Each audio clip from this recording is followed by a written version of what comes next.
السلام عليكم ورحمة الله وبركاته. أعوذ بالله من الشيطان الرجيم. بسم الله الرحمن الرحيم. يوم يأتي بعض آيات ربك لا ينفع نفسا إيمانها لم تكن آمنت من قبل أو كسبت في إيمانها خيرا.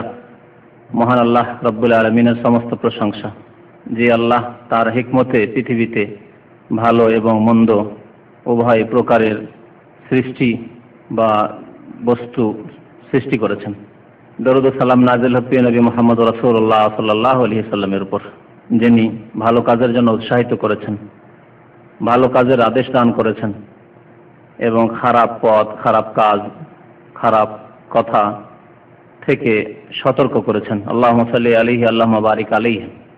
আজকে আলোচনা করব আপনাদের সামনে কিয়ামতের একটি বড় লক্ষণ সম্পর্কে, তা হচ্ছে দাজ্জাল।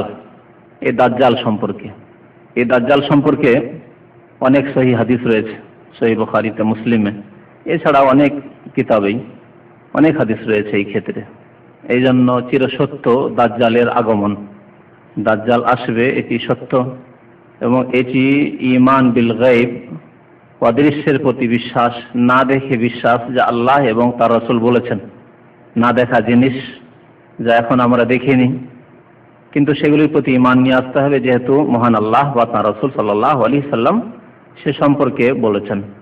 নবী করিম সাল্লাল্লাহু আলাইহি সাল্লামের সহিহ হাদিস এই ক্ষেত্রে অনেক রয়েছে যে ভবিষ্যতে কিয়ামত যখন একেবারে কাছে আসবে, তখন দাজ্জাল একজন আসবে যার দ্বারা পৃথিবীতে বড় ফিতনা, ফাসাদ, বিপর্যয় সৃষ্টি হবে এবং অনেক মুমিনদের ঈমান ধ্বংস হয়ে যাবে, অনেক মুসলিমদের ঈমান ধ্বংস হয়ে যাবে। কাফির, বিধর্মী, ইহুদি, খ্রিস্টান, পৌত্তলিক, মুশরিক, তারা তো তার অনুসারী হবেই দাজ্জালের, কিন্তু অনেক মুসলিম মুমিন বিভ্রান্তির শিকার হয়ে তারাও কাফির, মুশরিক হয়ে জাহান্নামে চলে যাবে। এই জন্য নবী করিম সাল্লাল্লাহু আলাইহি সাল্লাম খুব বেশি সতর্ক করেছেন এবং তিনি ইরশাদ করেছেন, এমন কোন নবী আগমন করেননি যারা দাজ্জাল থেকে সতর্ক করেননি। অর্থাৎ প্রত্যেক নবী নিজ নিজ উম্মতকে দাজ্জালের ফিতনা, ফাসাদ থেকে সতর্ক করেছেন। অথচ সেই নবীর যুগে বা তারপরের যুগেও দাজ্জাল আসেনি। দাজ্জাল আসবে শেষ নবী মুহাম্মদ রাসূলুল্লাহ সাল্লাল্লাহু আলাইহি সাল্লামের আগমনের পরে, দীর্ঘদিন 1400 বছর এখনো কেটে গেছে, তারপরে আগামীতে আসবে। কিন্তু প্রত্যেক আম্বিয়া এবং রাসূলগণ সতর্ক করেছেন স্ব উম্মতকে। দাজ্জালকে তার উপাধিতে বলা হয় মসিহ দাজ্জাল। নবী করিম সাল্লাল্লাহু আলাইহি সাল্লামের হাদিসে যে দোয়া রয়েছে দাজ্জাল সম্পর্কে, তাতে রয়েছে ওয়া নাউযু বিকা মিন ফিতনাতিল মসিহিদ দাজ্জাল। তো দাজ্জাল তার নাম এবং তার উপাধি হচ্ছে মসিহ। তাফসীরকারগণ বলেছেন যে আল্লাহ রাব্বুল আলামিন দুই মসিহকে সৃষ্টি করেছেন। মসিহ দুইজন, একজন হচ্ছেন মসিহুল হুদা, অর্থাৎ হিদায়াতের মসিহ, সঠিক পথ প্রদর্শনকারী মসিহ, আর আরেকজন হচ্ছে মসিহুদ দালালাহ, গুমরাহি, পথভ্রষ্টতার মসিহ। মসিহুল হুদা যিনি, অর্থাৎ হিদায়াতের মসিহ, তারও উপাধি, লাকাব হচ্ছে মসিহ। তার নাম হচ্ছে ঈসা আলাইহিস সালাম, ঈসা মসিহ। মাল মসিহ ইবনে মারইয়াম ইল্লা রাসূল, আল্লাহ রাব্বুল আলামিন মসিহ ইবনে মারইয়াম বলেছেন। আর মসিহুদ দালালাহ হচ্ছে দাজ্জাল। আরো মজার কথা যে মসিহুল হুদা হককে প্রতিষ্ঠিত করবেন এবং মসিহুদ দালালাহ হককে ধ্বংস করে সত্যবাদীদেরকেও গুমরাহিতে, কুফরিতে নিমজ্জিত করবে এবং জাহান্নামে নিয়ে যাবে। আর মসিহুল হুদা যিনি, অর্থাৎ ঈসা আলাইহিস সালাম, ঈসা মসিহ আলাইহিস সালাম, এই মসিহুদ দালালাহ, গুমরাহ, পথভ্রষ্ট এই দাজ্জালকে হত্যা করবেন। তো এই পথভ্রষ্ট দাজ্জালের হাতে অসংখ্য মানুষ গোমরাহ হবে, কাফের, মুশরিক হয়ে যাবে। যখন দেখবে অনেক অলৌকিকত্ব তার হাতে, অলৌকিকত্ব যদি সৎ ব্যক্তিদের হাতে হয় আর তারা আম্বিয়া এবং রাসূল হন, তাহলে তাকে মুজিজা বলা হয়। এর আগে অনেকবারই বলেছি।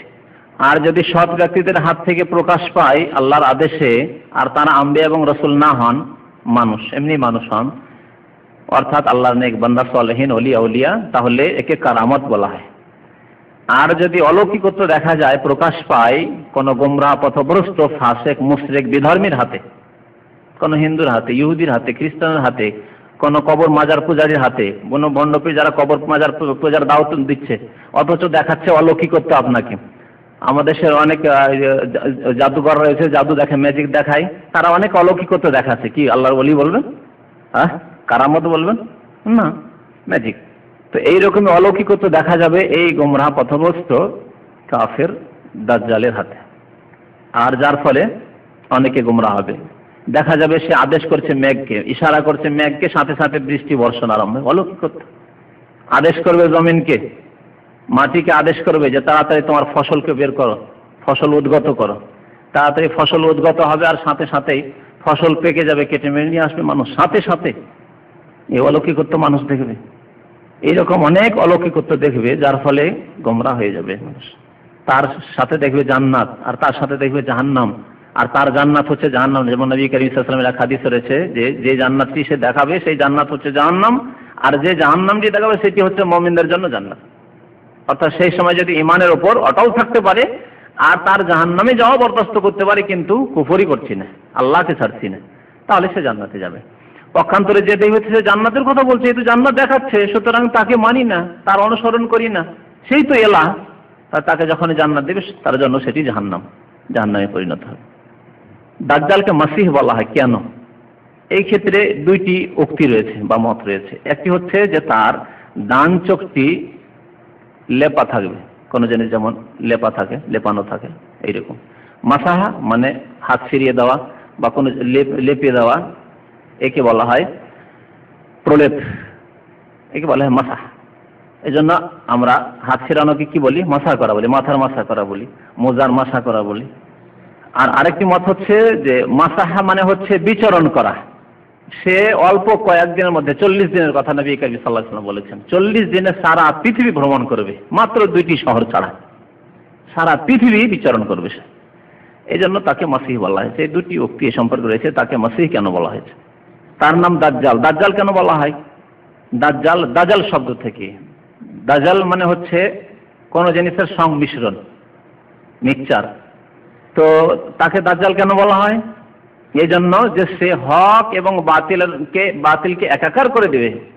তার যুগে হক এবং বাতিলের সংমিশ্রণ এমন হবে যে হক বাতিলের পার্থক্য মানুষ করতে পারবে না, বিভ্রান্তির শিকার হয়ে যাবে। সে বাতিল, তাকে আল্লাহ বলে বিশ্বাস করে নেবে। সে যেসব দেখাবে অলৌকিকত্ব, সেগুলিকে মনে করবে যে এগুলি তো খোদাই কাজ, আল্লাহর কাজ, সুতরাং এই তো এলাহ, এর অনুসরণ করো। তো হক বাতিল একাকার হয়ে যাবে, হক বাতিলের সংমিশ্রণ হয়ে যাবে, সেজন্য তার নাম তার মাধ্যমে হবে, সেজন্য তাকে দাজ্জাল বলা হয়েছে। আর দাজ্জালের আরেকটি অর্থ হয় কোন জিনিসকে আবৃত করা, ঢেকে দেওয়া। তাহলে দাজ্জালকে দাজ্জাল এই জন্য বলা হয়, ভাষ্যকারগণ বলেছেন যে সেই ব্যক্তি সত্যকে তার বাতিল দিয়ে ঢেকে দেবে, আবৃত করে দেবে। সত্যকে তার বাতিল দিয়ে, তার অলৌকিকত্ব দিয়ে, তার কুফরি দিয়ে হককে, সত্যকে ঢেকে দেবে। আর কেউ কেউ বলেছেন যে সে তার কুফরিকে, সে কাফের, কিন্তু তার কুফরিকে ঢেকে রাখবে, আবৃত করে রাখবে তার মিথ্যার দ্বারা। মিথ্যা অলৌকিকত্ব, মিথ্যা কার্যকলাপ, সেসব দিয়ে তার কুফরিকে আবৃত রাখে, মানুষ টের পাবে না অনেকেই যে সে একজন কাফের। আর তার এত বেশি অনুসারী হবে, কোন কোন ভাষ্যকারগণ বলেছেন যে মানুষের তো অনেক সময় ধোকা খায় না, লোক সংখ্যা দেখে, সংখ্যা গরিষ্ঠতা দেখে। আমাদের দেশে যদি কবর পূজারী বক্তাও হয়, বিদাতীয় বক্তা হয়, আর লক্ষ লক্ষ জনতা শ্রোতা, তাহলে মানুষ কি বলে? এত লক্ষ লক্ষ লোক তার জলসা শুনছে, তার ওয়াজ শুনছে, আর তাকে বলছেন যে সে বিদাত করে, সে উল্টো পাল্টা কথাবার্তা বলে, কোথেকে পেলেন এগুলি কথা? বলবে না? তাহলে আজকাল অধিকাংশ মানুষ আমরা চোখের সামনে দেখতে পাচ্ছি যে সংখ্যা গরিষ্ঠতা দেখে ধোকা খেয়ে যাচ্ছে। আজকে সারা পৃথিবীতে যখন গণতান্ত্রিক পদ্ধতি দেশে দেশে ঢুকে পড়েছে, এমনকি মুসলিমরাও সেই কুফরি মতবাদ নিয়ে চলেছে, এমনকি ইসলামপন্থীরাও তারা নিয়ে এসে বলছে এটি হচ্ছে উত্তম সলিউশন, এই হচ্ছে উত্তম সমস্যার সমাধান। তখন সাধারণ মানুষকে যদি বলা হয় যে এটি ইহুদিদের রচিত কুফরি, তাহলে মানুষ হচ্ছে অবাক কথাবার্তা। সারা বিশ্বে গণতান্ত্রিক দেশ, গণতান্ত্রিক, গণতন্ত্র গণতন্ত্র গণতন্ত্র, আমি হচ্ছে গণতন্ত্র কুফরি কথা, কেমন কথাবার্তা হইল? অল্প 2-4 জন আলেম বা অমক তমকে এরা বলছে যে কুফরি, বাকি তুই সব দেখেছি, আমি অনেক আলেমকে দেখছি, অনেক দাড়িওয়ালাদেরকে দেখছি, অনেক বক্তাদেরকে দেখছি যে গণতন্ত্রই জিহাদ। ধোকা খেয়ে যাচ্ছে মানুষ, খাচ্ছে না? তাহলে সংখ্যাগরিষ্ঠতার কারণে ধোঁকা খাওয়া জাহেল মূর্খদের জন্য স্বাভাবিক। মূর্খ সমাজের জন্য, যারা আল্লাহ এবং রসুলের বিধান জানে না, কোরআনের জ্ঞান যারা রাখে না, নবী করিম সাল্লাল্লাহু আলাইহি সাল্লামের সুন্নতের জ্ঞান যারা রাখে না, তাদের জন্য পথভ্রষ্ট হওয়া সংখ্যাগরিষ্ঠতা দেখে স্বাভাবিক। লক্ষ লক্ষ লোক কবর মাজারে যাচ্ছে আর সেখানে গিয়ে অনেক কিছু পাচ্ছে, আর সেখানে চাদর চড়াচ্ছে, সেখানে অলিয়া উলিয়া আর দরবারে হাজিরি দিচ্ছে, আর বলছে যে না যাওয়া যাবে না, ওরসের মেলা যাওয়া যাবে না, সেজদা করা যাবে না, কবর পূজারি তাই বলছে না। বাংলাদেশে 2,98,000 যদি পীর থাকে, তো গ্রামে গ্রামে পীর রয়েছে, থানায় থানায় পীর রয়েছে, থানা কি প্রতিটি মানে অঞ্চলে অঞ্চলে পীর রয়েছে। তাহলে এখানে যদি বলা হয় পীরতন্ত্র বিদআত, তো অনেকে ওই সংখ্যা গরিষ্ঠতা দেখে আরে এত পীর আমাদের দেশে, আর পীর না হলে চলে, পীর না হলে মুসলমান হয়ে যায়। এই তো সংখ্যা গরিষ্ঠতাতে অনেকে গুমরা হচ্ছে। কোন ক্ষেত্রে নেবেন আপনি যে সংখ্যা গরিষ্ঠতাতে আজকে গুমরা হচ্ছে না মানুষ? তো তার অনুসারীদের সংখ্যা গরিষ্ঠতা দেখে অনেক অসংখ্য মানুষ তার পিছনে হই হই করে ছুটবে, ইনকিলাব জিন্দাবাদ করবে দাজ্জালের পিছনে পিছনে। দাজ্জাল নেতা, আর যেমন আজকালকার রাজনৈতিক দলগুলির পিছনে বোঝা সোজা নেই, গ্রামের মানুষ নিরক্ষর, মানে কিচ্ছু বোঝে না, বেশ গ্রামের লোকেরা ওই মুখ পার্টি করে, ওই হইচই করে, আরে 5 বছর এই করলাম তো 5 বছর ওই পার্টি করি, এ হচ্ছে তাদের পার্টি করা। হ্যাঁ, ইসলামে কোনটি জায়েজ কোনটি জায়েজ নয়, কোনটি হালাল কোনটি হারাম, কি নাই অন্যায় সৎ অসৎ, এসব কিচ্ছু দেখা দেখি না গণতান্ত্রিক দেশগুলিতে, কিচ্ছু দেখা দেখি না। ধোঁকা খেয়ে যাচ্ছে মানুষ সংখ্যাগরিষ্ঠতাতে, তেমনি ধোঁকা খাবে, প্রতারিত হবে তার সংখ্যাগরিষ্ঠ অনুসারী দেখে দাজ্জালের। এই জন্য দাজ্জালকে দাজ্জাল বলা হয়েছে। দাজ্জালের বিবরণ কেমন হবে সে, এ সম্পর্কে অনেক হাদিস রয়েছে। সে সমস্ত হাদিসগুলির সার, যেহেতু এত সংক্ষেপ সময় সমস্ত হাদিসগুলি পেশ করা যাবে না, অল্প কিছু কথা আপনাদের শোনাই যেগুলি হাদিসে এসছে। হাদিসে এসছে যে সে একজন যুবক হবে, যুবক, কোনো বৃদ্ধ মানুষ না, মানুষের মধ্যে থেকে হবে এবং একজন যুবক হবে, বেটে মানুষ হবে, আর তার 2 পায়ের মাঝে একটু দূরত্ব থাকবে। 2 পায়ের মাঝে যদি দূরত্ব থাকে তা হাঁটলে কেমন লাগে দেখে, খোঁড়া খোঁড়া লাগে না, ওই রকম হবে। তার চুলগুলি হবে ঘংরুলো চুল, ঘংরুল চুল, যেমন আফ্রিকান চুল হয়, আফ্রিকান চুলটা তো খুব বেশি ঘংরুলো, আর এশিয়ানও কিছু লোক আছে যাদের চুল খুব ঘংরুলো, ঘংরুল চুল হবে। তার যে কপাল হবে খুব চওড়া হবে, বক্ষ হবে খুব প্রশস্ত হবে, ডান চোখ লেপা থাকবে, ডান চোখ কানা, কানা দাজ্জাল তো বুঝেন তো, কানা মানে এক চোখের অন্ধ যে কানা, আর এই চোখটি একেবারে লেপানো থাকবে, উঁচু হয়ে থাকবে না, আর একেবারে বসেও থাকবে না। আর বাম চোখটি, 2টি চোখে ত্রুটি থাকবে, আইবযুক্ত ত্রুটিযুক্ত 2টি চোখ, একটি চোখ একেবারে লেপা ডান চক্ষুটি, আর বাম চক্ষুটি সম্পর্কে হাদিসে রয়েছে যে সেটি উবড়ো খাবড়ো হয়ে থাকবে, উঁচু হয়ে থাকবে।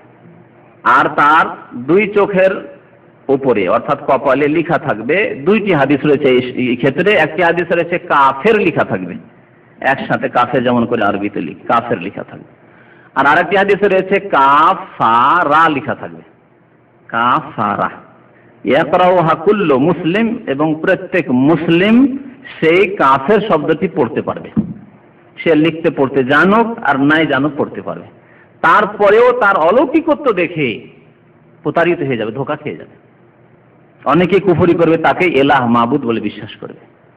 ভালো করে যদি লক্ষ্য করে, আর পরে বলবো যে দাজ্জালের ফিতনা থেকে, এই ফাসাদ থেকে নিজের ইমানের হেফাজতের উপায়গুলি কি, শরীয়তি উপায়, সেগুলি পরে ইনশাআল্লাহ বর্ণনা করব। পড়া সত্ত্বেও গোমরা হবে। আর একটি তার বৈশিষ্ট্য হচ্ছে যে সে বন্ধা হবে, বাঁধা, আকিমুল্লাহ ইউলাদু লাহু হাদিসে রয়েছে, তার কোনো সন্তান সন্ততি জন্মাবে না। দাজ্জাল বের হবে কোথা থেকে, এ সম্পর্কে বেশ কিছু হাদিস রয়েছে, মুসলিম শরীফে হাদিস রয়েছে, আবু দাউদের রয়েছে, অন্যান্য হাদিসের কিতাবে রয়েছে। দাজ্জাল বের হয় পূর্ব দিক থেকে, মিন জিহাতিল মাশরিক, নবী সাল্লাল্লাহু আলাইহি ওয়াসাল্লাম বলেছেন পূর্ব দিক থেকে বের হবে। আর পূর্ব দিককে বিশেষ করে নির্ধারিত করা হয়েছে আরেক হাদিসে মুসলিম শরীফের, মিন খোরাসান। খোরাসান, প্রাচীন যুগে খোরাসান খুব মশহুর প্রসিদ্ধ এলাকা ছিল খোরাসান। আর খোরাসানের মধ্যে একটি গ্রামের নাম হবে ইয়াহুদিয়া। সেই গ্রামটিতে প্রাচীন যুগ থেকে ইহুদি বসবাস করত, সংখ্যাগরিষ্ঠ ইহুদি বসবাস করত। শহরের নাম হচ্ছে আসবাহান, আসবাহান শহর। এই শহরটি বর্তমান ইরানে অবস্থিত। ইরানের এই আসবাহান অঞ্চল, আর সেই অঞ্চলের ইয়াহুদিয়া নামক গ্রাম থেকে সে বের হবে। সেখান থেকে তার অনুসারী সাথে হওয়া শুরু হবে। সে জন্মে রয়েছে না জন্মে নেই এই নিয়ে আলেমদের দ্বিমত রয়েছে, কিন্তু একটি হাদিস রয়েছে সহিহ মুসলিমে, বড় লম্বা হাদিস রয়েছে, সেই হাদিসটি আজকে শোনানো সম্ভব নয়, যে তামিম দারি রাদিয়াল্লাহু তাআলা আনহুর এই হাদিস রয়েছে মুসলিম শরীফে, যে কোনো এক সময় তিনি যাচ্ছিলেন কোনো জায়গায় সফর করে, আর হঠাৎ করে ঝড় তুফানে তার নৌকা অন্যদিকে চলে যায়, তারপর এক দ্বীপে গিয়ে ওঠে, সেখানে গিয়ে কিছু খবর জানতে পারে, তারপর দেখে যে একজন লোককে বাধা রয়েছে, আর সে বলছে আমি হচ্ছি সেই দাজ্জাল, আমি বেরিয়ে আসবো। আর অনেক খবরের কথা জিজ্ঞেস করলো যে পৃথিবীতে এই হয়েছে এই হয়েছে এই হয়েছে, সে জিজ্ঞেস করলো। এই হাদিসটির আলোকে অনেক আলেমদের মত যে দাজ্জাল সৃষ্টি হয়ে রয়েছে, মানে জন্মে রয়েছে, আর তাকে দীর্ঘ বয়স আল্লাহ দিয়েছে। এটা ঠিক আদম সন্তান কাফের, কিন্তু তাকে দীর্ঘ বয়স আল্লাহ দিয়েছে মানুষের ফিতনার জন্য, যে কে তার ঈমানকে রক্ষা করতে পারছে, এবং কিয়ামতের একটি বড় লক্ষণ যা কিয়ামতের কাছাকাছি সময়ে প্রকাশ পাবে।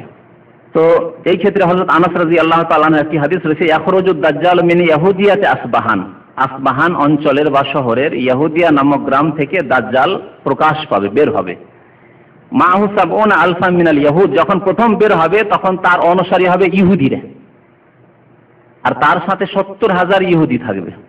যখন সেখান থেকে সে বেরোবে সারা পৃথিবীর জন্য, তখন তার সাথে 70,000 ইহুদি হবে, আর তার সাথে সাথে নবী করিম সাল্লাল্লাহু আলাইহি ওয়াসাল্লাম অনেক হাদিস রয়েছে যে তার সাথে কিছু অনারব থাকবে, যেমন চীন জাপানের এইসব এলাকা যে আছে, ওই সব এলাকার লোক, রুশ এইসব এলাকার লোকেরা, তারপরে তুরস্কের কথা নবী সাল্লাল্লাহু আলাইহি ওয়াসাল্লাম হাদিসে তুর্ক বলে এই শব্দটি এসেছে, যে তুরস্ক। আর আজকে দেখেন তুরস্ক মুসলিম, 100% মুসলিম হওয়া সত্ত্বেও ইসলাম দ্রোহিতায় একেবারে শীর্ষস্থানে। এই দেশের জনসাধারণের মধ্যে তো কিছু কল্যাণ আছে, কিন্তু যারা নেতৃস্থানীয় বিশেষ করে, আর সারা পৃথিবীতে যতগুলি মুসলিম দেশ আছে, বড় আফসোসের সাথে বলতে হচ্ছে, সমস্ত মুসলিম দেশের মধ্যে এই দেশটির যে সেনাবাহিনী সবচেয়ে ইসলামদ্রোহী বেশি। আল্লাহর গজব মাঝে মাঝে আসছে তুরস্কের ওপর, আপনারা জানেন, আছে না? তো ইসলামদ্রোহী দেশ তো অনেকগুলি মুসলিম দেশ আছে, কিন্তু শীর্ষস্থানে হচ্ছে এই দেশটি, যে দেশ সম্পর্কে নবী করিম সাল্লাল্লাহু আলাইহি ওয়াসাল্লাম ভবিষ্যৎবাণী করেছেন যে সেই দেশ থেকে অধিকাংশ অনুসারীরা হবে তুর্কিরা দাজ্জালের। আরেকটি বিষয় সেটি হচ্ছে যে দাজ্জাল সারা পৃথিবী ঘুরবে, কিন্তু দুইটি শহরে প্রবেশ করতে পারবে না। সেই দুইটি শহর কি? গত সপ্তাহে মনে শুনেছেন, মক্কা আল মুকাররমা এবং মদিনা আন-নববিয়্যা সাল্লাল্লাহু আলাইহি ওয়াসাল্লাম।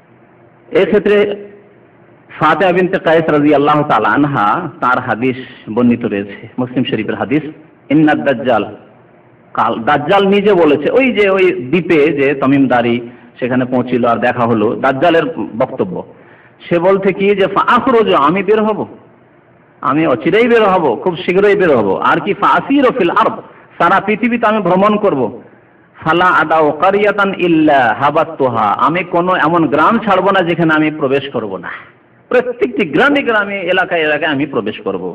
ফি আরবাঈনা লাইলা, মুসলিম শরীফের হাদিস, 40 দিনে, 40 রাতে, 40 দিনের মধ্যে আমি সারা পৃথিবীর প্রত্যেকটি গ্রামে গ্রামে ভ্রমণ করব। গায়রা মক্কা ওয়া তাইবা, মক্কা এবং তাইবা ছাড়া। তাইবা কাকে বলে? মদিনার অপর নাম হচ্ছে নবী সাল্লাল্লাহু আলাইহি ওয়াসাল্লাম, তাইবা, তাবা, এই নামগুলি হচ্ছে মদিনার নাম, যে নামগুলি নবী করিম সাল্লাল্লাহু আলাইহি ওয়াসাল্লাম পছন্দ করেছেন। তো আশ্চর্যের কিছু নেই, আজকাল পৃথিবী ভ্রমণ করছে মানুষ, ক ঘন্টা লাগছে? হ্যাঁ, এরোপ্লেনে। আপনি কি ভাবছেন দাজ্জাল পায়ে হেঁটে ভ্রমণ করবেন নাকি? আর যদি পায়ে হেঁটেই ভ্রমণ করে তাহলে এটা তাকে অনেক অলৌকিকত্ব দেওয়া হবে, তো তার মধ্যে এটাও তো অলৌকিকত্ব থাকতে পারে। আর তার সাথে যখন এত 70,000 ইহুদি, সবচেয়ে পুঁজিপতি আজকে পৃথিবীতে পয়সাওয়ালা কারা? ইহুদিরা। যতগুলি পৃথিবীতে ইন্টারন্যাশনাল ব্যবসা রয়েছে তার পিছনে ইহুদি রয়েছে, আছে কিনা? তাহলে সমস্ত ইহুদিরা তার সাথে, প্রথম সারিতে থাকবে ইহুদিরা দাজ্জালের পেছনে, আর তারপরে যত নেতৃস্থানীয় কাফের আর তারপরে ফাসেক, তারা পিছনে পিছনে থাকবে। তাহলে তার কাছে কোনো কিছুর অভাব থাকবে? তার কাছে সমস্ত এয়ারপোর্ট থাকবে, তার কাছে সমস্ত পোর্ট সিপোর্ট থাকবে, তার কাছে সমস্ত পৃথিবীর অস্ত্রপাতি থাকবে, সবকিছু থাকবে তার কাছে।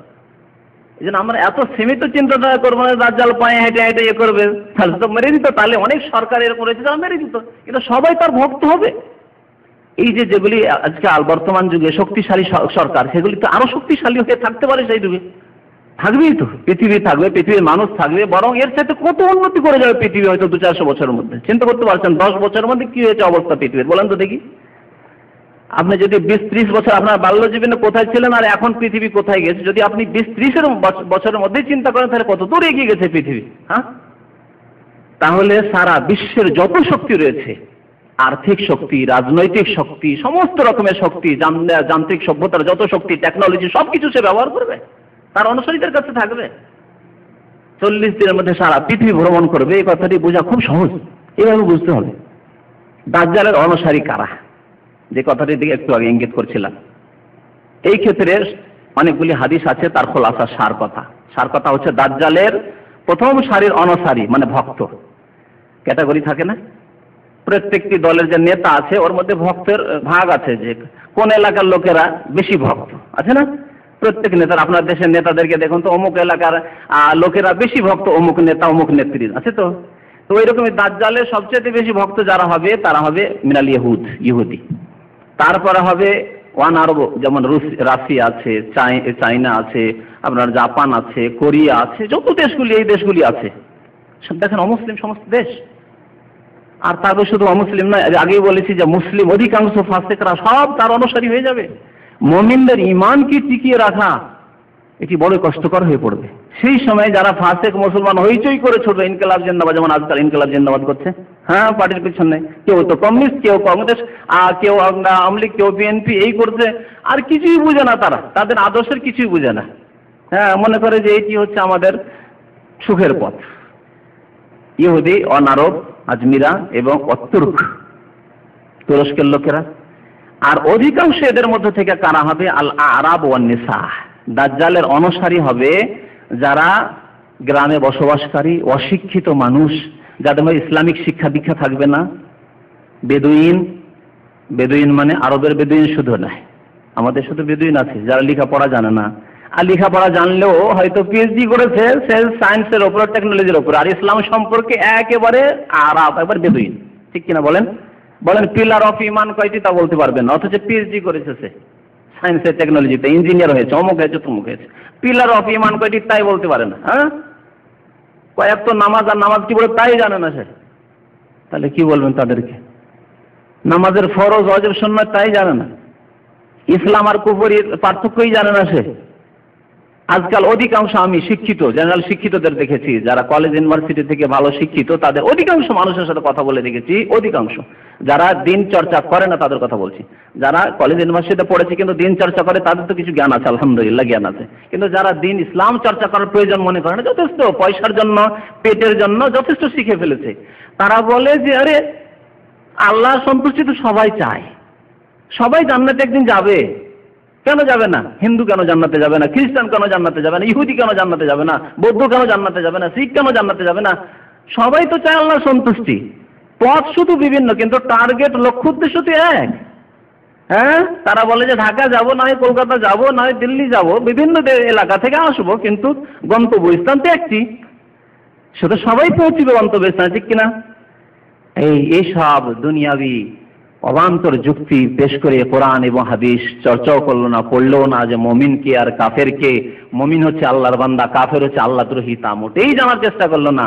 এটি হচ্ছে কুফরি, যে যারা মনে করে যে মুক্তির সবগুলি পথ, আল্লাহকে সবাই চায় সুতরাং সবাই জান্নাতে যাবে, আল্লাহকে পেয়ে যাবে না, কখনো না। আল্লাহকে যারা চায় আল্লাহর পথ দিয়ে আল্লাহর কাছে আসতে হবে। ঠিক কিনা বলেন? যারা আল্লাহকে চায় আল্লাহর পথ দিয়ে আসতে হবে, নিজের খেয়াল খুশি পথ দিয়ে আসতে হবে, আল্লাহর পথ দিয়ে আসতে হবে। আল্লাহর পথ কি? হ্যাঁ, ইসলামে দীনান, ইসলাম ছাড়া অন্য কোন পথ যদি কেউ অবলম্বন করে, আল্লাহকে বলছেন ফালাই ইকবাল মিনহু, কখনো আল্লাহ কবুল করবেন না। কোথায়? আপনার ঢাকা আসার এতগুলি রাস্তা, এই রাস্তা কি ইসলামে আছে? কোথাও নেই। ওয়ায়াত্তাবি গায়রা সাবিলিল মুমিনিন, মুমিনদের রাস্তা ছাড়া অন্য পথ যারা অবলম্বন, নুওয়াল্লিহি মা তাওয়াল্লা, তাহলে সেই পথেই তাকে চালিয়ে দেব, নুসলিহি জাহান্নাম, তাকে আমি জাহান্নামে প্রবিষ্ট করব, জাহান্নামে দাখিল করব। তাহলে বলেন তো, মুমিনদের পথ হচ্ছে ইসলাম, সাহাবায়ে কেরামদের পথ, তাবেঈনদের পথ, আম্বিয়া এবং রাসূলদের পথ হচ্ছে ইসলাম। তো ইসলাম ছাড়া অন্য পথ যারা অবলম্বন করবে, আল্লাহ কি বলছেন? ও নুসলিহি জাহান্নাম, জাহান্নামে প্রবিষ্ট করব। তাহলে এরা হচ্ছে দিন থেকে জাহেল, মূর্খ।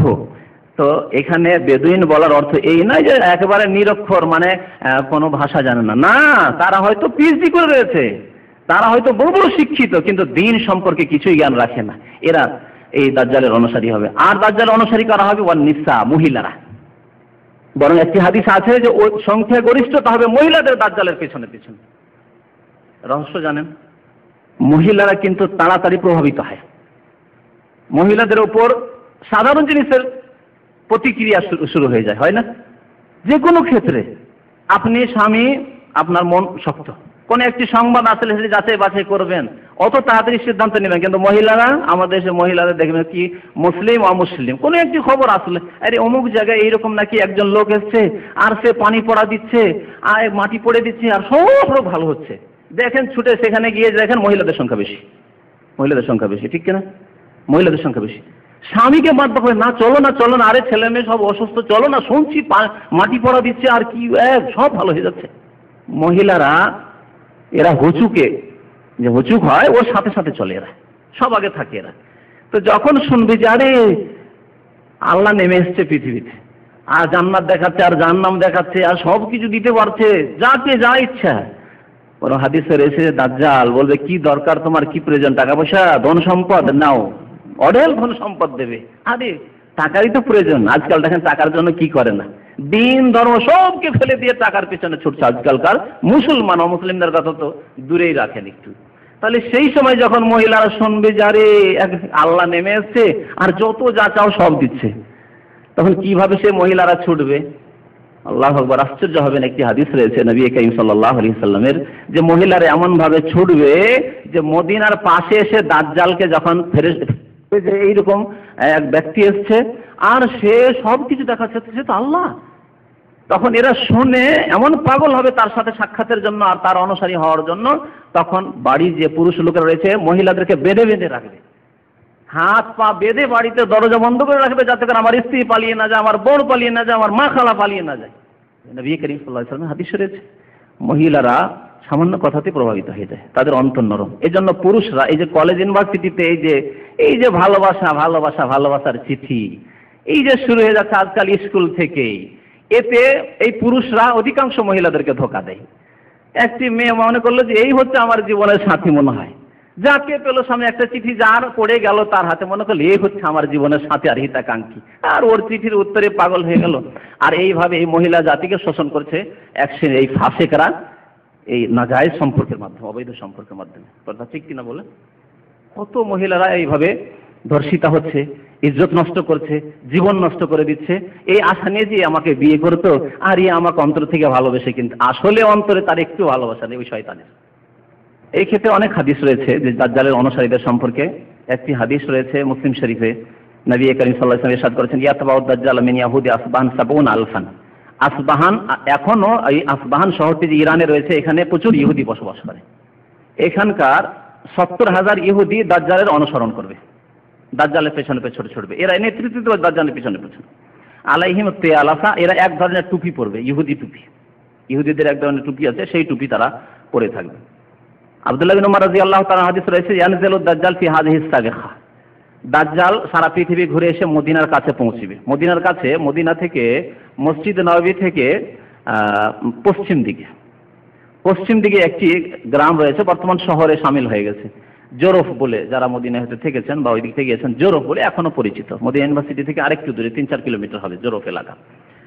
তো এই জোরফ পর্যন্ত পৌঁছতে পারবে। এখন জোরফ শহরের মধ্যে শামিল হয়ে গেছে, কিন্তু হারামের বাইরে, মদিনার যে হারামের যে বর্ডার রয়েছে, সীমানা রয়েছে, সীমানার বাইরে জোরফ। তো এই জোরফ পর্যন্ত পৌঁছে যাবে। সেই এলাকাটিকে বলা হয়েছে সাবিখা, লবণাক্ত মাটি। ফায়াকুন আকসার মান ইয়াখরুজু ইলাইহিন নিসা, অধিকাংশ যারা অনুসরণ করার জন্য দাজ্জালকে ফলো করার জন্য, দাজ্জালের প্রতি বিশ্বাস করার জন্য যারা বেরিয়ে আসবে ছুটে, তারা নিসা, মহিলা হবে, মহিলা ছুটে আসবে। দাজ্জালের ফিতনা, বিপর্যয়, ফাসাদ যে সৃষ্টি করবে, মানুষ যে পথভ্রষ্ট হবে, ধোঁকা খাবে, এ সম্পর্কে অনেক হাদিস রয়েছে। তার মধ্যে সেই হাদিসগুলির সার হচ্ছে যে তার সাথে জান্নাত থাকবে, তার সাথে জাহান্নাম থাকবে। জান্নাত জাহান্নাম যখন দেখবে তখন তাকেই তো এলাহ মনে করবে, তাকেই তো আল্লাহ মনে করবে। কিন্তু মুমিন যার ঈমান মজবুত রয়েছে, সে তো ভালো করে জানে যে আল্লাহকে দুনিয়াতে দেখা যাবে না। এ কথা কে জানে? মূর্খ মানুষরা জানে, কাফের অমুসলিম জানে না। মুসলিমদের মধ্যে অধিকাংশ যারা আকীদা সম্পর্কে জ্ঞান রাখে না, ইসলাম সম্পর্কে জ্ঞান রাখে না, ইসলাম সম্পর্কে চর্চা করে না, পড়াশোনা করে, তারা জানে না। তারা মনে করে আল্লাহ তো নেমে এসছে। কিন্তু একজন মুমিন, যে ব্যক্তি তাওহীদবাদী মুমিন, যে ব্যক্তি আল্লাহ সম্পর্কে সঠিক জ্ঞান রাখে, সে জানে যে আল্লাহকে জান্নাত ছাড়া দেখা যাবে না। আল্লাহর দিদার যে হবে মুমিনদের জন্য মাত্র, আর সেটা হবে কোথায়? জান্নাতে কি হবে? তার আগে আল্লাহকে দেখা যাবে না। আল্লাহকে মুসা আলাইহিস সালাম দেখতে পারেননি, আল্লাহকে ইব্রাহিম আলাইহিস সালাম দেখতে পারেননি, আল্লাহকে মুহাম্মদ রাসূলুল্লাহ সাল্লাল্লাহু আলাইহি ওয়াসাল্লামও দেখেননি, কেউ দেখেনি। মা আয়েশা রাদিয়াল্লাহু তাআলা আনহা বলছেন, মুসলিম শরীফের হাদিস, কেউ যদি বলে মান হাদ্দাসাকুম আন্না মুহাম্মাদার রাআ রাব্বাহু, তোমাদেরকে যদি এই কথা বর্ণনা করে কেউ যে মুহাম্মদ সাল্লাল্লাহু আলাইহি ওয়াসাল্লাম তার রবকে দেখেছে, আল্লাহকে দেখেছে, ফাকাদ আযামাল ফিরিয়ে আছে, চরম মিথ্যা কথা বলল। মেরাজে গিয়েও নবী করিম সাল্লাল্লাহু আলাইহি ওয়াসাল্লাম আল্লাহ রাব্বুল আলামিনকে দেখেননি, তবে কথা বলেছেন। যেমন মুসা আলাইহিস সালাম কথা বলেছেন কিন্তু দেখতে পারেননি, বরং যখন বারবার দরখাস্ত করা শুরু করেছেন তখন নিজেই বেহুশ হয়ে পড়েছিলেন, ঠিক না? কোরআনের ঘটনা। তো একজন মুমিন এই আকীদা সম্পর্কে জ্ঞান রাখে যে না, আল্লাহকে দেখা যায় না, সুতরাং এ হচ্ছে দাজ্জাল। সত্যি দাজ্জাল, নবী সাল্লাল্লাহু আলাইহি ওয়াসাল্লাম যে এই দাজ্জাল সম্পর্কে আমাদেরকে নামাজে পানা চাইতে বলেছেন, আশ্রয় কামনা করতে বলেছেন, এই দাজ্জাল চলে এসেছে। কিন্তু যারা ফাসিক লোক, যারা বেনামাজি, যারা আধা নামাজি, যারা ইসলাম সম্পর্কে জ্ঞান রাখে না, তারপরে আল্লাহু আকবার, সামনে আল্লাহকে পাচ্ছি আর সবকিছু দিচ্ছে, অসুবিধা কি যায়? তারপরে মুসনাদ আহমদের হাদিসে রয়েছে, হাদিসটি সহিহ, নবী সাল্লাল্লাহু আলাইহি ওয়াসাল্লাম বলেছেন ওয়া জান্নাতুহু নারুন ওয়া নারুহু জান্নাহ, এই দাজ্জালের জান্নাতি হচ্ছে জাহান্নাম আর তার জাহান্নাম হচ্ছে জান্নাত। অর্থাৎ কেউ যদি পরীক্ষার সম্মুখীন হয়, কাউকে যদি হত্যাও করে দেয়, মুমিনকে হাদিসে আছে হত্যা করবে, হত্যা করার পরে তাকে জাহান্নামে দিয়ে দিবে, যেমনই জাহান্নামে দিবে সেটি তার জন্য জান্নাত।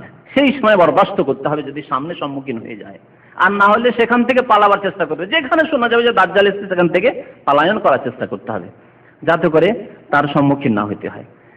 এখন বলি আপনাদেরকে দাজ্জাল থেকে বেঁচে থাকার উপায়, কেমন করে দাজ্জাল থেকে আমরা বাঁচতে পারবো, দাজ্জালের ফিতনা থেকে বাঁচতে পারবো।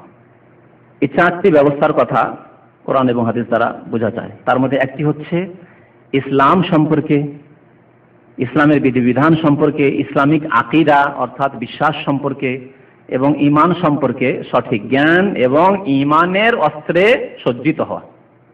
ইসলাম সম্পর্কে জ্ঞান হাসিল করতে হবে এবং ঈমানী অস্ত্রে কি করতে হবে? সজ্জিত হইতে হবে। ঈমান আপনার মজবুত হতে হবে। ঈমানের অস্ত্র যদি মজবুত থাকে তাহলে দাজ্জালের আক্রমণ আপনার উপর আমার উপর হবে না ইনশাআল্লাহ। যে সম্পর্কে বললাম, যখনই আপনি দাজ্জালকে দেখবেন প্রথম কথা আপনি পড়বেন কাফের, আল্লাহ ওই কাফের লিখা আছে, দেখো কাফের লিখা আছে।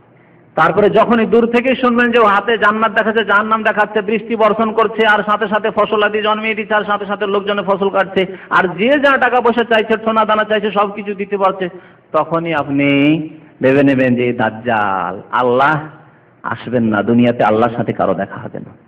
দিন সম্পর্কে এক কথায় যাদের জ্ঞান থাকবে তারা এবং দিনের প্রতি আমল থাকবে, কারণ দিনের বাস্তবায়ন যাদের রয়েছে, সৎ আমল যাদের রয়েছে, তাদেরকে আল্লাহ ফিতনা থেকে নিরাপদ রাখবেন। আল্লাহ রাব্বুল আলামিন আরহামুর রাহিমিন দয়াবান, আল্লাহ তার খাস বান্দাদের হেফাজত করবেন। কোরআনে কারিমে আল্লাহ রাব্বুল ইবলিস সম্পর্কে, ইবলিসকে যখন ছাড় প্রাপ্তি দিলেন, তখন আল্লাহ রাব্বুল আলামিন ইবলিসকে বলছেন যে দেখো, আমার খালেস যারা খাঁটি বান্দা হবে তাদেরকে তুমি গোমরাহ করতে পারবে না, তাদেরকে পথভ্রষ্ট করতে পারবে না। আল্লাহর খাস রহমত হবে যে শয়তান তাদের কাছে আসতে পারবে না। পক্ষান্তরে যারা ওই রকমের নামে মাত্র মুসলিম, কাজে কর্মে তাদের ইসলামের সাথে কোনো সম্পর্ক নেই, ইসলামিক শিক্ষা দীক্ষা নেই, ইসলামের সঠিক জ্ঞান নেই, বরং জাতিতে মুসলমান অনেক শিরক বিদআতে লিপ্ত রয়েছে, অনেক গুনার কাজে লিপ্ত রয়েছে, হারাম কাজে লিপ্ত রয়েছে, পয়সার পিছনেই শুধু ছুটে আর মনে করে পেট এবং পয়সা আর নেতৃত্ব গদি এটি হচ্ছে টার্গেট, তখন সেটা তো দেখতে হবে যে দাজ্জালের সাথে গেলেই তো লাভ রয়েছে। আজকাল মানব রচিত বিধান দিয়ে যারা এইসব পার্টি ফাটি করছে, তারা কেন করছে? মুসলিম হয়ে নামাজ পড়েও অনেকে কি জন্য? শুধু পেটের জন্য আর গদির জন্য, নেতৃত্বের জন্য। একটা বড় নেতৃত্ব পাবো, একটু কিছু পাবো, 5 বছরে অনেক কিছু করে নেব, নিজের বংশের লোকদেরকে ইন্ডাস্ট্রি ফ্যাক্টরি এই সেই করে দেবো, দেখছি অনেক নেতারা এরকম বড়লোক হয়ে গেল, ইত্যাদি ইত্যাদি, তাই না? তাহলে এইরকম যারা হবে দুনিয়ামুখী হবে, দিনমুখী নয়। মুসলিম 2 প্রকার, দিনমুখী আর দুনিয়ামুখী। যারা দিনমুখী আল্লাহ তাদের উপর রহম করবেন, তাদের হেফাজত করবেন। দিন তারা শিখবে, সেই দিনের প্রতি ঈমান রাখবে এবং সেই দিনে তারা বাস্তবায়ন করবে। আর যারা দুনিয়ামুখী, যেখানে দুনিয়া সেখানে সে হাজির, জাতিতে মুসলমান কিন্তু যেখানে পয়সা সেখানে হাজির, যেখানে গদি সেখানে হাজির, যেখানে নেতৃত্ব সেখানে হাজির, যেই কোনো ভাবে হোক না কেন সেখানে টার্গেট আমার হচ্ছে ওই দুনিয়ার নেতৃত্ব, ওখানে পৌঁছিতে হবে। তারা গোমরা হবে, যেহেতু তারা দেখবে যে দাজ্জালের কাছে গেলে, দাজ্জালের অনুসারী হলে অনেক ফায়দা রয়েছে পার্থিব। দ্বিতীয় উপায় হচ্ছে দাজ্জালের ফিতনা থেকে বাঁচার আল্লাহ রাব্বুল আলামিনের কাছে বেশি বেশি দোয়া করা। দাজ্জালের ফিতনা থেকে হেফাজতে থাকার জন্য, নিরাপদ থাকার জন্য আল্লাহর কাছে বেশি দোয়া করা। আর বিশেষ করে নামাজের মধ্যে দোয়া করা দাজ্জালের ফিতনা থেকে মাহফুজ থাকার জন্য, নিরাপদে থাকার জন্য, যা নবী করিম সাল্লাল্লাহু আলাইহি ওয়াসাল্লাম শুধু শিখাননি বরং তাকিদ করেছেন। মুসলিম শরীফের হাদিসে রয়েছে। আর এই দুআয়ে মাসুরার উপর আমাদের দেশের অধিকাংশ মুসলমানদের আমল নেই, অধিকাংশ মুসলমানদের আমল নেই। কারণ আমি অনেকগুলি ছোট ছোট আলোচনা যেগুলি হয়, বিশেষ করে ওই দাম্মাম জেলে যখন যাই, তখন দেখি যে কাছাকাছি লোকজন বসে আছে, আর দেখি এদেরকে এইরকম বক্তব্য দিয়ে লাভ নেই, এক কান দিয়ে শুনছে আর এক কান দিয়ে চলে যাচ্ছে, যেহেতু এরা টেনশনে আছে। আর টেনশনে থাকার লোকজনকে বক্তব্য শোনাবো, শুনবে না কিছু, ও এদিকে বক্তব্য, তার বডি তো বসে আছে এখানে, কিন্তু তার মন মগজ আছে আল্লাহ কখন জেল থেকে বেরোতে পারবো, আর কখন বাংলাদেশ যাব, কি ছুটি আবার আসতে পারবো কি পারবো না, এত টাকা লস খেলাম, এই সেই সবগুলি চিন্তা করতে আছে সবসময়। ওদের কিস্সা কাহিনী শুনতে লাগলেও বক্তব্যের সময় শেষ হয়ে যায় ওদের শুধু কিস্সা কাহিনী শুনতে। তাহলে এইসব লোককে বক্তব্য শুনিয়ে লাভ নেই। তখন ওদেরকে কিছু জিজ্ঞাসা করি, হ্যাঁ ওদেরকে একটু বলার সুযোগ দিই, ওদের কাছ থেকে দোয়া শুনি, তো যাতে বুঝতে পারি আর ভালো করে। এই দিয়ে আমরা একটা ক্যালকুলেশন করেছি, আমাদের জরিপ হচ্ছে যে অধিকাংশ মানুষ এই দোয়াটি পড়ে না আমাদের দেশের নামাজে, অধিকাংশ মানুষ। আর আজকে যদি হাত উঠাতে বলি বলবো না, কিন্তু যদি হাত উঠাতে বলি অল্প হাত উঠবে, আমি ভালো করে জানি। কারণ আমরা দোয়া শিখেছি কিরকম গতানুগতিক, নামাজ শিখেছি কিরকম গতানুগতিক। ওই হানাফি নামাজ শিখেছি, হানাফি দোয়াগুলি শিখেছি, আর ওই চটি ভাই নুরানি নামাজ শিক্ষা ওই সব শিখেছি, আর রসুল্লাহ নামাজ শিক্ষা শিখিনি। রোগটা হচ্ছে এখানে, কিন্তু রসুল্লাহ নামাজ না শিখে হানাফি নামাজ, নুরানি নামাজ, কথা বুঝতে পারছেন, ওই গৌসিয়া নামাজ আর ওই সব শিখেছি। এই জন্য আমাদের নামাজ আরম্ভ হয় ডবল গলত দিয়ে, হয় না? আমি এর আগে অনেকবারই বলেছি, দুই গলত দিয়ে নামাজ শুরু হয়। কি দুই গলত? একটা হচ্ছে উচ্চারিত নিয়ত পড়ে, নিয়ত করে না, নিয়ত করতে হবে, আর নিয়ত করার স্থান হচ্ছে এই অন্তর, কিন্তু না এই নিয়ত পড়ে নাওয়াইতু। জোহরের জন্য আলাদা, ফরজের জন্য আলাদা, সুন্নতের আলাদা, বেতরের আলাদা, জানাজার আলাদা। কত কষ্ট করে বেচারা মিসকিন মানুষ আরবিতে মুখস্থ করেছে, বড় আফসোস লাগে, বড় আফসোস লাগে। দোয়ায়ে মাসুরা দাজ্জালের ফিতনা থেকে মাহফুজ হওয়ার এই দোয়া মুখস্থ নেই, আর নামাই তো মুখস্থ, বিদআত মুখস্থ, সুন্নাত মুখস্থ নেই। এই এক গলত দিয়ে নামাজ শুরু, আর এক গলত হচ্ছে হ্যাঁ কি জায়নামাজের দোয়া, জায়নামাজের দোয়া। অনেকে যারা হয়তো নতুন এসেছেন তারা অবাক হবেন, জি বাবু কি তাহলে জায়নামাজের দোয়া পড়তে হবে না নাকি? জি হ্যাঁ, জায়নামাজের দোয়া নেই, জায়নামাজের দোয়া বলে কিছু নেই ইসলামে। এই জন্য বলছি যে গতানুগতিক নামাজ শিখলে হবে না, আর হানফি নামাজ শিখলে হবে না, নুরানি নামাজ শিখলে হবে না, মুহাম্মাদি নামাজ শিখতে হবে, রাসূলুল্লাহ সাল্লাল্লাহু আলাইহি সাল্লামের নামাজ শিখতে হবে। কারণ নবী সাল্লাল্লাহু আলাইহি ওয়াসাল্লাম কি বলেছেন? সাল্লু, নামাজ পড়ো, কামা রাআইতুমুনি উসাল্লি, যেমন আমাকে নামাজ পড়তে দেখলে তোমরা। আমাকে নামাজ পড়তে দেখলে হাদিস মোতাবেক নামাজ পড়তে হবে। আর হাদিসে নামাজ হচ্ছে তাকবীরে তাহরিমা দিয়ে নামাজ আরম্ভ হয়, আর সালামে গিয়ে নামাজ শেষ হয়। হ্যাঁ, মিফতাহুস সালাতে তুহুর ওয়া তাহরিমুহা তাকবীর, নামাজের তাহরিমা হচ্ছে আল্লাহু আকবার ওয়া তাহলিলুহা তাসলিম, আর নামাজের সমাপ্তি হচ্ছে আসসালামু আলাইকুম রাহমাতুল্লাহ, আসসালামু আলাইকুম, আর শেষ হয় মোনাজাত দিয়ে। আর সুন্নতি দোয়াগুলি আবার পড়া হয় না। দেখেন, যেখানে বিদআত করবেন সুন্নত ছেড়ে দেবেন। কি করে আমাদের দেশের মানুষেরা? সালাম ফেরার পরে রব্বানা আতিনা ফিদ দুনিয়া হাসানা শুরু করে দিল, কিন্তু যে আল্লাহুম্মা আনতাস সালাম মিনকাস সালাম তাবারাক ইয়াল জালাল ওয়াল ইকরাম তিনবার আস্তাগফিরুল্লাহ আস্তাগফিরুল্লাহ পড়ে, ওসব পড়ি না। আয়াতুল কুরসি পড়ে, হ্যাঁ আল্লাহুম্মা লা মানিয়া লিমা আতাইতা ওয়া লা মুতিয়া পড়ে, 33 বার আলহামদুলিল্লাহ সুবহানাল্লাহ আল্লাহু আকবার এগুলো করে না, সাথে সাথে মোনাজাত শুরু। আর করলেও মোনাজাতের পরে। কোত্থেকে মোনাজাত? আসলে এই মোনাজাত সম্মিলিত মোনাজাত, মোনাজাত দিয়ে শেষ, এই গলত দিয়ে শেষ, আর দুই গলত দিয়ে শুরু। তাহলে এই মুসাল্লার দোয়া নেই। মুসাল্লার দোয়াটি কি আসলে? এটি হচ্ছে ওই যে সানা, 7-8 রকমের সানা রয়েছে, তার মধ্যে একটি পড়লেই হয়। সুবহানাকা পড়েন, না আল্লাহু বাইদ বানি বুখারীতে আছে সেটি পড়েন, আর না ইন্নী ওয়াজহাতু ওয়াজহিয়া এটি মুসলিম শরীফে স্পষ্ট আছে। নবী সাল্লাল্লাহু আলাইহি ওয়াসাল্লাম কি করতেন?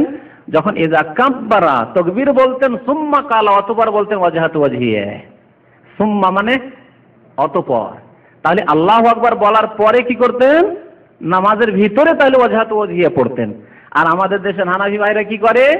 আগে ওয়াজহাতু ওয়াজহিয়া করে নিল, তারপরে প্রথম নিয়ত, তারপরে ওয়াজহাতু ওয়াজহিয়া জায়নামাজে, তারপরে হ্যাঁ না উল্টা করলাম, যেহেতু এই বিদাতি নামাজ পড়ে অভ্যাস নাই তো সেই জন্য উল্টা আমার হইতে পারে, আপনাদের ভুল হবে না।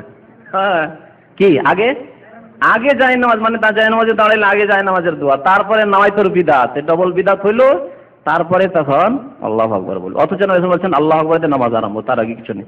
আর ওয়াজহাতু ওয়াজহিয়া কখন পড়তেন? আল্লাহু আকবার, তারপরে কখনো সুবহানাকাল্লাহু ওয়া বিহামদিহি যেটি আমাদের দেশে পড়ে, আবু দাউদের হাদিস সেটি, কখনো মুসলিম শরীফে যে হাদিসটি রয়েছে নিওয়াজাতু ওয়াজহি পড়তেন, কখনো আল্লাহুম্মা বাঈদ বাইনি ওয়া বাইনা খাতায়া পড়তেন। আমি ছোট থেকে আল্লাহুম্মা বাঈদ বাইনি ওয়া বাইনা খাতায়া কামা বাদতে পড়ি, যেটা বুখারী শরীফে রয়েছে, আর অর্থে ব্যাপকতাও রয়েছে।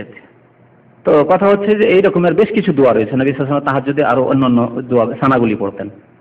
তো কি বলছিলাম যে হ্যাঁ, মুখস্থ নেই ও দুআয়ে মাসুরা। আত্তাহিয়াত তাশাহুদ হয়ে গেল শেষ তাশাহুদ যদি শেষ বৈঠক হবে, আত্তাহিয়াত পড়লেন, আত্তাহিয়াতের পরে দুরূদ পড়বেন, আল্লাহুম্মা সাল্লি আলা মুহাম্মদ আল্লাহুম্মা বারিক আলা মুহাম্মদ, দুরূদ ইব্রাহিমি। আর তারপরে কি পড়েন বলেন তো? আল্লাহুম্মা ইন্নী যালামতু নাফসি, গতানুগতিক যেটা মুখস্থ, এটাও আছে, মুসলিম শরীফে আছে, ঠিক আছে পড়ুন। কিন্তু এটির পরে এর চেয়ে তো বেশি তাগিদ করেছেন নবী সাল্লাল্লাহু আলাইহি ওয়াসাল্লাম যে দোয়াটির জন্য অধিকাংশ মানুষ পড়েন না, সেই দোয়াটি হচ্ছে, কে পড়েন বলেন দেখি? তারপরে অধিকাংশ মানুষ যারা হাত উঠাচ্ছেন এখানে এসে শিখেছেন, তাই না? এই দেখছেন, বলছি যে পাবেন না আপনি ওই নুরানি নামাজে, পাবেন না ওই হানফি নামাজে, পাবেন রাসূলুল্লাহ সাল্লাল্লাহু আলাইহি ওয়াসাল্লামের নামাজে পাবেন। মুসলিম শরীফের হাদিস, আর একটি নয়, মুসলিম শরীফে কয়েকটি হাদিস এসেছে কয়েক ভাষাতে। নবী সাল্লাল্লাহু আলাইহি ওয়াসাল্লাম কোন জায়গায় আছে যে তিনি 4টি জিনিস থেকে আশ্রয় কামনা করতেন, কানা ইয়াতাআওয়াযু মিন আরবা, 4টি জিনিস থেকে আশ্রয় কামনা করতেন। আর কোন জায়গায় আছে তাআওয়াযু মিন আরবা, তোমরা 4টি জিনিস থেকে আল্লাহর কাছে আশ্রয় কামনা করো, আদেশ। আর কোন জায়গায় আছে সাহাবী বলছেন কানা রাসূলুল্লাহ ইয়ামুর, আল্লাহ রাসূল আদেশ করতেন যে আমরা যেন 4টি জিনিস থেকে আল্লাহর পানা চেয়ে নিই, আল্লাহর কাছে আশ্রয় কামনা করে নিই। সেগুলি কি? আল্লাহুম্মা ইন্নী আউযু বিকা মিন আযাবিল কবরি ওয়া মিন আযাবি জাহান্নাম ওয়া মিন ফিতনাতিল মাসিহিদ দাজ্জাল ওয়া মিন ফিতনাতিল মাহিয়া ওয়াল মামাত। আর কোন কোন রিওয়ায়াতে রয়েছে ওয়া মিনাল মাসামি ওয়াল মাগরাব, কোন কোন রিওয়ায়াতে 5টি রয়েছে। হে আল্লাহ, কবরের আযাব থেকে তোমার আশ্রয় কামনা করি, জাহান্নামের আযাব থেকে তোমার আশ্রয় কামনা করি, দাজ্জাল মাসিহিদ দাজ্জালের ফিতনা থেকে তোমার আশ্রয় কামনা করি, আর জীবন মরণের ফিতনা থেকে তোমার আশ্রয় কামনা করি। এত সুন্দর চমৎকার দোয়াটি এই গতানুগতিক নামাজে শেখানো হয়নি, নুরানি নামাজে শেখানো হয়নি, বুঝতে পারছেন? অথচ নবী করিম সাল্লাল্লাহু আলাইহি ওয়াসাল্লামের কোরআনের পরে স্থান বুখারী শরীফ, তারপর মুসলিম শরীফের হাদিস। তাহলে দ্বিতীয় উপায় হচ্ছে দাজ্জালের ফিতনা থেকে বাঁচার, যে নিয়মিত যারা নামাজে তাশাহুদে এই দোয়াটি পড়বে, আল্লাহুম্মা ইন্নী আউযু বিকা মিন আযাবিল কবরি ওয়া মিন আযাবি জাহান্নাম ওয়া মিন ফিতনাতিল মাসিহিদ দাজ্জাল। নবী সাল্লাল্লাহু আলাইহি ওয়াসাল্লামের হাদিসে রয়েছে যে বান্দা যখন 3বার করে কোনো দোয়া করে আল্লাহর কাছে, তখন আল্লাহ বলে বারবার করে বান্দা আমার কাছে দোয়া করছে আর আমি তাকে দেব না। তো কত ওয়াক্তে কত নামাজ আমরা পড়ছি, একটি ওয়াক্তে কতবার সুন্নাত, আগের সুন্নাত, পরের সুন্নাত, আবার ফরজ, আর আপনি আত্তাহিয়াত পড়ছেন, তার সাথে এই দোয়াটি যদি পড়েন তো আল্লাহর কি দয়া হবে না যে বান্দা এই দোয়াটি বারবার পড়ছে, দাজ্জালের ফিতনা থেকে বাঁচাও, তো আল্লাহ দাজ্জালের ফিতনা থেকে মাহফুজ রাখবে ওই ব্যক্তিদেরকে যারা এই দোয়া পড়বে, সুন্নতি দোয়া। এই জন্য অনেক ওলামাদের মত হচ্ছে যে এই দোয়াটি পড়া, কেউ কেউ বলেছেন ওয়াজিব পর্যন্ত বলেছেন, যে ওয়াজিব, সুন্নতে মুআক্কাদা, এতে কোনো সন্দেহ নেই এই দোয়াটি পড়া, কারণ নবী সাল্লাল্লাহু আলাইহি ওয়াসাল্লাম এর তাকিদ করেছেন। তৃতীয় উপায় হচ্ছে দাজ্জাল থেকে বাঁচার, সূরা কাহাফের প্রথম দিক থেকে অথবা শেষ দিক থেকে, গোটা সূরাটি যদি সূরা কাহাফ মুখস্থ নাও করতে পারেন, কমের পক্ষে প্রথম দিক থেকে 10 আয়াত অথবা শেষ দিক থেকে 10 আয়াত, দুই দিক থেকে করলে বেশি ভালো। কারণ নবী সাল্লাল্লাহু আলাইহি ওয়াসাল্লামের 2 রকম হাদিস আছে। কোন হাদিসে রয়েছে যে যেই ব্যক্তি সূরা কাহাফের মান হাফেজা মিন আওয়াইল সূরাতিল কাহাফ, যেই ব্যক্তি সূরা কাহাফের প্রথম দিক থেকে 10 আয়াত মুখস্থ করলো, মান হাফেজা 10 আয়াতিন মিন আওয়াইল সূরাতিল কাহাফ, সূরা কাহাফের প্রথম দিক থেকে যে ব্যক্তি 10 আয়াত মুখস্থ করলো, ওয়াসলিমা মিন ফিতনাতিদ দাজ্জাল, সেই ব্যক্তি দাজ্জালের ফিতনা থেকে নিরাপদ থাকবে। আর একটা হাদিস রয়েছে মিন আওয়াখির সূরাতিল কাহাফ, সূরা কাহাফের শেষ দিক থেকে যার 10টি আয়াত মুখস্থ রয়েছে, অর্থ জানে, মুখস্থ রেখেছে, তাকে আল্লাহ দাজ্জালের ফিতনা থেকে নিরাপদ রাখবেন। সূরা কাহাফ এজন্য মুখস্থ করবেন। সূরা কাহাফ যদি আপনি জুমার দিনে পড়া অভ্যাস করে নেন, তাহলে 10টি আয়াত মুখস্থ করা এমন কোনো কষ্টের জিনিস নয়, খুব সহজ। প্রথম দিকে 10টি আয়াত, আর না শেষ দিক থেকে 10টি আয়াত, অথবা প্রথম দিকেও 10টি আয়াত মুখস্থ করে নেন আর শেষ দিকেও 10টি আয়াত মুখস্থ করেন, যদি বেশি না করতে পারেন তাহলে। আর না হলে গোটা সূরাটা মুখস্থ করে নিলে তো আরো সুবিধা, আপনার কাছে কোরআন থাক আর না থাক, সফরে চলছেন আপনি সূরাটি পড়ে নেন। আমার ছাত্র জীবন থেকে এই করেছিলাম, লম্বা ট্রেনে সফর করছি, বাসে সফর করছি, জুমার দিনে হয়তো সফর হচ্ছে, মুখস্থ করে নিয়েছিলাম এই উদ্দেশ্যে যে যাতে করে কোরআন না থাকলেও সূরা কাহাফটা পড়া হয়ে যায় জুমার দিন। তো আলহামদুলিল্লাহ ওই সূরা কাহাফ যে প্রত্যেক সপ্তাহে পড়ে আলহামদুলিল্লাহ ওইভাবে পড়ে সূরা কাহাফ আপনি যদি ইচ্ছা করেন মুখস্থ হবে, এক পাতার সূরা, অর্ধেক পারাও নয়। তো সূরা কাহাফের কমের পক্ষে 10টি আয়াত যারা মুখস্থ রাখে এবং পাঠ করে, তারা দাজ্জাল থেকে ইনশাআল্লাহ মাহফুজ থাকবে। চতুর্থ উপায় দাজ্জাল থেকে বেঁচে থাকার, সহিহ মুসলিমের হাদিসে সূরা কাহাফ যারা পড়বে তারা দাজ্জালের ফিতনা থেকে নিরাপদ থাকবে, এই হাদিসে মুসলিম শরীফের হাদিস। চতুর্থ উপায় হচ্ছে দাজ্জাল থেকে বাঁচার উপায় হচ্ছে দাজ্জাল যখন চলে আসবে সেই যুগে যথাসাধ্য দাজ্জাল থেকে দূরে থাকার ব্যবস্থা। যখন শুনবেন দাজ্জাল দেশে এসছে, অন্যদিকে আপনি টান দেন, দূরে চলে যান বা আত্মগোপন করেন, লুকিয়ে যান। আপনি যথাসাধ্য লোকজনের ভিড়ভাড় থেকে, হইচই থেকে যত আপনি নির্জনতা অবলম্বন করতে পারবেন, লুকিয়ে যেতে পারবেন বা দূরে সরে যেতে পারবেন, তত নিরাপদ থাকবেন। এক।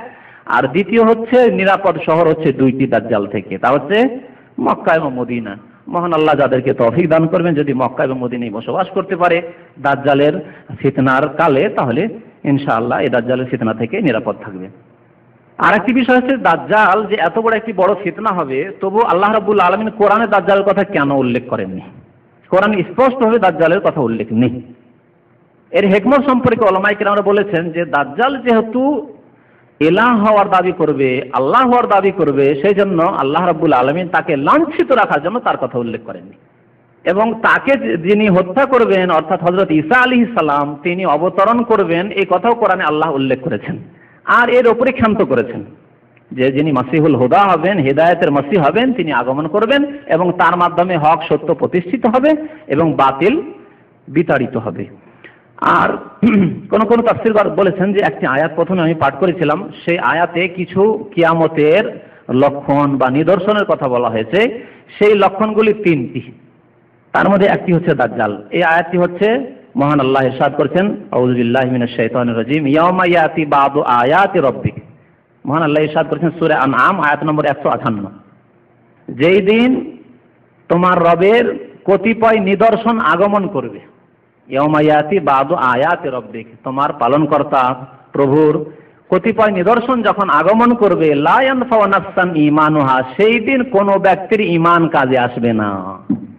সেই দিন ঈমান নিয়ে আসবে, ইসলাম গ্রহণ করবে, ঈমানের নবায়ন করবে, যে আজকে তওবা করছি, আজকে নামাজ শুরু করব, আজকে অন্যায় থেকে অন্যায় কাজ ছেড়ে দেবো, আজকে মুসলমান হয়ে গেলাম, আজকে মসজিদ হয়ে নিলাম, কোনো কাজে আর আসবে না। লা ইয়ানফাউ নাফসান ঈমানুহা, সেই দিন কারো ঈমান কাজে আসবে না। তার আগে থেকেই যারা মুমিন ছিল তাদের ঈমান শুধু কাজে আসবে।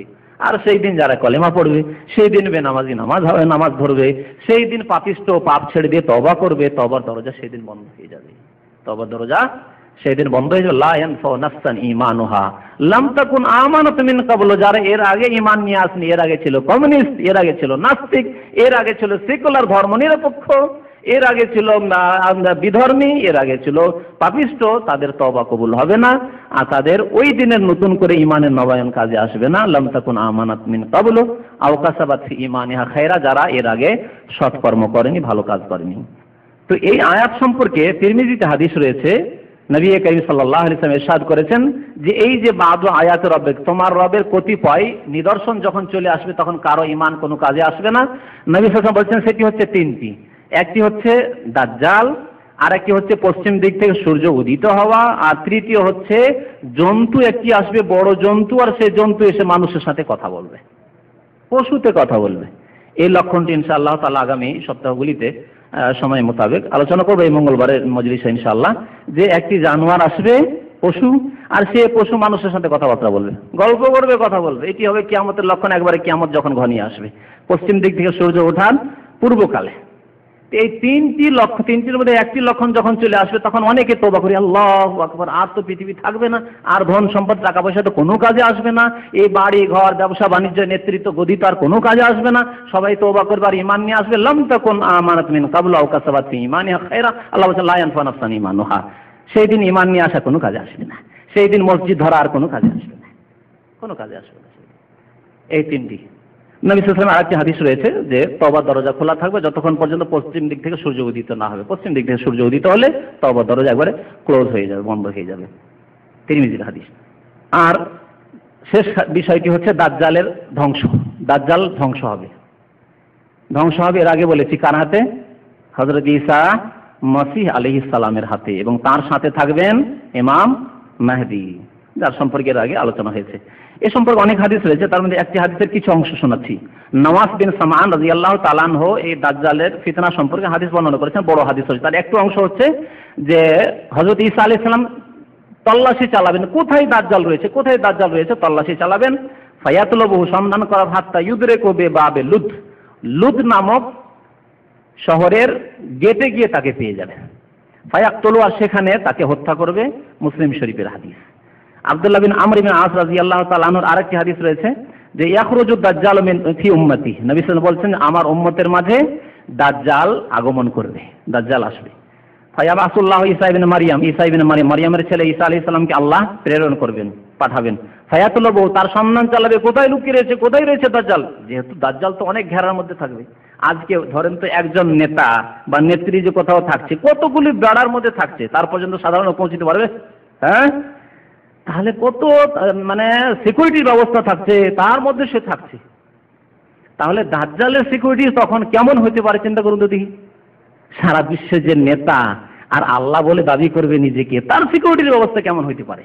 তাহলে তার পর্যন্ত ঈসা আলাইহিস সালাম যে পৌঁছে সন্ধান চালাবেন যে কোথায় দাজ্জাল আছে লুকিয়ে, কোনখানে তাকে কোন অট্টালিকাতে রাখা হয়েছে। তো যাই হোক, তার সন্ধান চালাবে। আর যখন আরেকটি হাদিসে রয়েছে যে দাজ্জাল যখন শুনতে পাবে যে ঈসা আলাইহিস সালাম এসে গেছে, তখন তাই সে ভয়ে এত ভীত হবে যে সে তার মন একবারে এমন ভেঙে পড়বে। উদাহরণ দিয়েছেন নবী করিম সাল্লাল্লাহু আলাইহি ওয়াসাল্লাম লবণের সাথে, যে লবণ যতই শক্ত লবণ থাক না কেন, লবণে যদি ঢিমা থাকে আর লবণ, সেই শক্ত লবণের ঢিমাকে যদি আপনি পানিতে ছেড়ে দেন, কতক্ষণ লাগবে গলে যেতে? খুব তাড়াতাড়ি গলে যাবে। ঠিক তেমনই দাজ্জাল যেমনই শুনবে ঈসা আলাইহিস সালামের কথা, তো লবণের মতো হেসে গলে ধ্বংসে পতিত হবে। সেখানে পৌঁছে ঈসা আলাইহিস সালাম তাকে হত্যা করবেন। ফায়াতুলবহু, তার সন্ধান চালাবে। ফায়ুহলিকহু, তারপর তাকে ধ্বংস করবে। এটিও মুসলিম শরীফের হাদিস।